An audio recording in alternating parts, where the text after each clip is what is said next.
Apa hukumnya Al-Quran digunakan sebagai jimat atau isim yang digunakan untuk jual beli atau yang lainnya? Tidak pernah ada perintah ini. Al-Quran boleh digunakan, boleh dibaca dan boleh digunakan untuk mengobati orang boleh, seperti ruqyah syariah. Nabi SAW menggunakan beberapa ayat Al-Quran seperti Al-Fatihah, Al-Ikhlas, Al-Falaq, An-Nas, kemudian beberapa ayat-ayat tentang sihir misalnya, itu boleh dipakai karena Nabi SAW tunjukkan, gitu kan. Tapi kalau ditulis di kertas, dipasang di badan, tidak pernah ada perintah Nabi SAW. Tidak pernah ada contohnya. Berapa kali peperangan Nabi SAW teman-teman sekalian? Puluhan kali peperangan Nabi. Tidak pernah Nabi SAW tulis ayat Al-Quran suruh sahabat tempel di dadanya supaya nanti bacotannya musuh nggak kena gitu. Tolong diperjelas lagi bagaimana hukum bagi seorang yang memakai jimat. Biasanya alasannya untuk jaga-jaga atau untuk keselamatan. Demikian, syukur. Iya. Ini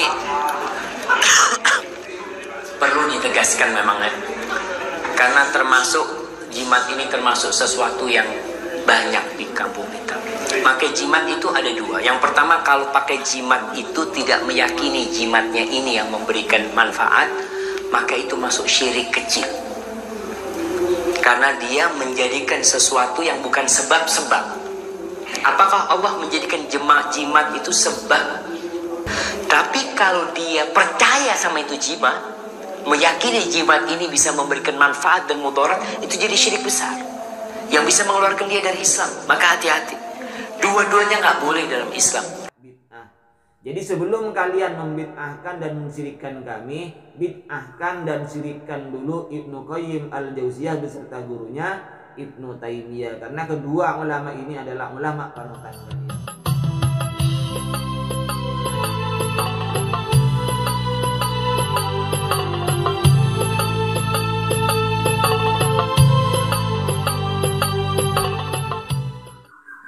Assalamualaikum warahmatullahi wabarakatuh. Alhamdulillahirabbil alamin, wassalatu wassalamu ala sayyidina Muhammadin asrafil mursalin wa ala alihi wa sahbihi ajmain. Amma ba'du. Ustadz Wahabi terus gencar ya menyerang amalan-amalan yang dilakukan oleh Ahlus Sunnah wal Jamaah. Kali ini saya akan menanggapi beberapa video dari Ustadz Wahabi yang menjelaskan tentang pakai jimat ya. Menurut mereka jimat itu adalah syirik. Siapa yang menggantungkan atau mengalungkan jimat, maka dia telah benar-benar menyekutukan Allah Subhanahu wa taala.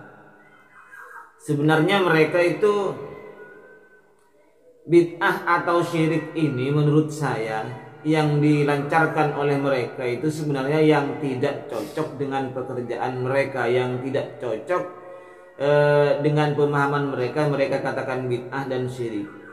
Tetapi ketika cocok mereka tidak mengatakan syirik. Contoh apa? Sebenarnya di hadis-hadis kalau dibaca sepintas itu bukan hanya jimat yang dianggap syirik oleh Rasulullah, tetapi termasuk ruqyah.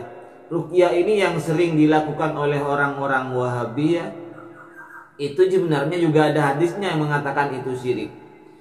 Di dalam kitab Sunan Abi Daud ya, hadis riwayat Sunan Abi Daud juz 4 halaman 10, di situ dijelaskan ada hadisnya, innar ruqa wat tamaima wat tiwalata syirkun, bahwasanya ruqyah yang dilakukan oleh orang-orang Salafi Wahabi itu, wat tamaima jimat, wat tiwalata termasuk pengasihan, syirkun adalah syirik. Coba ini juga disampaikan biar kalian itu berhenti mengadakan acara-acara ruqyah seperti itu. Baik, sebenarnya bagaimana tanggapan dari ulama-ulama tentang jimat ini? Di dalam kitab Aunul Ma'bud Syarah Sunan Abi Daud juz 10 halaman 215, di sini dijelaskan, kanu yu'allikunaha yarawna annaha yadfa'u anhumul afat. Tamimah juga disebut harozah itu ya. Mereka menggantungkan azimat tersebut dan mereka beranggapan bahwa azimat ini dapat menolak bahaya. Wa'tiqadu hadzal ra'yi jahlun wa dhalalatun. Kalau meyakini pendapat yang semacam ini adalah suatu kebodohan dan kesesatan. Idla mani'a wala dafi'a ghairullahi subhanahu. Dan sebenarnya tidak ada yang bisa menolak dan memberikan manfaat ini kecuali Allah subhanahu wa ta'ala. Wala yadkhulu fi hadza at-ta'awudhu bil Qur'an wat tabarruku wal istisfa'u bihi. Tidak masuk dari kata-kata bodoh dan sesat ini, yaitu ketika kita ta'awud, ketika kita memohon perlindungan bil Qur'ani dengan Al-Qur'an, baik dibaca ataupun ditulis. Wat tabarruku, dan mengambil berkah dari Al-Qur'an, wal istisfa'u, dan mengambil istisfa, memohon kesembuhan dengan melalui tabarruk Al-Quran. Ini menurut kitab Aunul Ma'bud, syarahnya Sunan Abi Daud. Kenapa kok diperbolehkan kita itu ta'awud, memohon perlindungan dengan membaca Al-Quran, dengan tabarruk bil Quran dan istisfa bil Quran? Li'annahu kalamullah subhanahu wa ta'ala. Karena itu Al-Quran adalah kalamullah. Wal isti'adatu bihi turja'u ilal isti'adah billah. Memohon perlindungan dengan Al-Quran, sebenarnya kita kembalikan memohon perlindungan terhadap Allah subhanahu wa ta'ala.